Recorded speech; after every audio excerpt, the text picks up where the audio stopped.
The Battle of Badr was a major turning point in the history of Islam. যে ইসলামের প্রচার প্রসারে বদরের যুদ্ধ একটি গুরুত্বপূর্ণ টার্নিং পয়েন্ট ছিল। কেননা সেই বদরের যুদ্ধের মধ্যে যদি সাহাবায়ে কেরামরা ইসলামকে বিজয়ী করতে না পারত, তাহলে সেদিন ইসলামকে পৃথিবীর মানচিত্র থেকে নিশ্চিহ্ন করে দেওয়া হতো।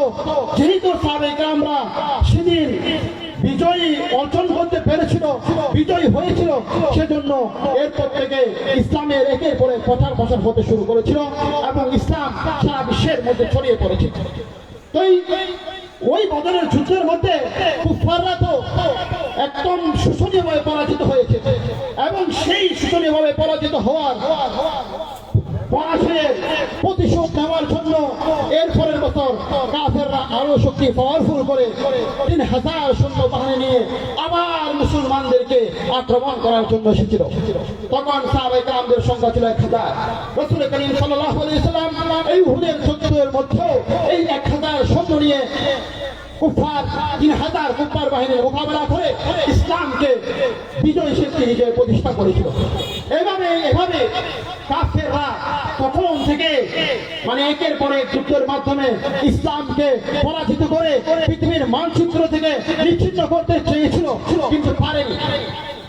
তো সেটাই আল্লাহ পাক রব্বুল সুবহানাহু ওয়া তাআলা কোরআনের মধ্যে বলতেছেন, ইউরিদুনা লিইউতফিউ নূরাল্লাহি বিআফওয়াহিহিম ওয়াল্লাহু মুতিম্মু নূরিহি ওয়ালাউ কারিহাল কাফিরুন। যে ইউরিদুনা লিইউতফিউ নূরাল্লাহি, যে কুফাররা যারা রয়েছে তারা আল্লাহ পাকের যে আলো, অর্থাৎ দ্বীনের যে আলো আল্লাহ পাক রব্বুল সুবহানাহু ওয়া তাআলা প্রজ্বলিত করেছেন, সেই দ্বীনের আলোকে তারা পৃথিবীর মানচিত্র থেকে নিভাই দিতে চায়, মিটাই দিতে চায়। আল্লাহু মুতিম্মু নূরিহি, আর আল্লাহ পাক রব্বুল সুবহানাহু ওয়া তাআলা তার সেই আলোকে, সেই দ্বীনে ইসলামকে পরিপূর্ণতা দান করবে।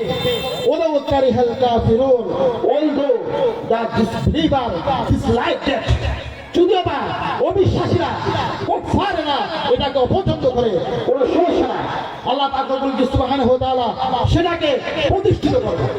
একদম সর্বশেষ দেখুন ২০০১ সালের মধ্যে যখন আফগানিস্তানের মধ্যে ইসলামী হুকুমত প্রতিষ্ঠিত হয়েছিল, এই আফগানিস্তানের মধ্যে আল্লাহর কলিমা বুলন্দিত হবে, আল্লাহর আইন চলবে, সেটা কাফেররা বরদাস্ত করতে পারেনি। তখন তার সাথে সাথে আমেরিকা থেকে এয়ারক্রাফট নিয়ে আফগানিস্তানের মধ্যে বুলেট পালানো হয়েছে, বোমা নিক্ষেপ করা হয়েছে।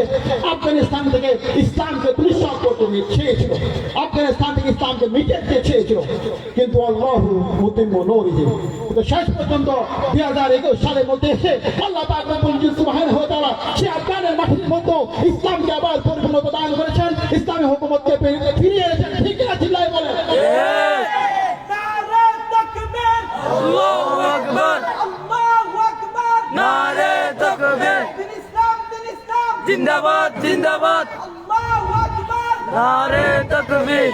সম্মানিত হাজিরিন, সেজন্য কুফাররা ওরা চাইবে, আল্লাহ পাক রব্বুল সুবহানাহু ওয়া তাআলা কোরআনের মধ্যে বলে দিয়েছেন যে কাফেররা মুসলমানদেরকে ইসলাম মিটিয়ে দেওয়ার আগ পর্যন্ত চেষ্টা চালিয়ে যাবে যে ইসলামকে দুনিয়া থেকে মিটিয়ে দেওয়ার জন্য, কিন্তু সেটাকে দায় এবং কায়েম রাখার দায়িত্ব আমাদের এটার বিরুদ্ধে যুদ্ধ করে আমাদেরকে টিকে থাকতে হবে, আমাদের ইসলামকে টিকিয়ে রাখতে হবে। বিশ্ববিখ্যাত দায়ী আহমদ দিদাত সেই কথা বলেছেন, উনি অত্যন্ত সুন্দর একটা উক্তি করেছেন, Islam will win with or without you. ইসলাম নিশ্চয় নিশ্চয় বিজয়ী হবে, আপনাকে নিয়ে অথবা আপনাকে ছাড়া।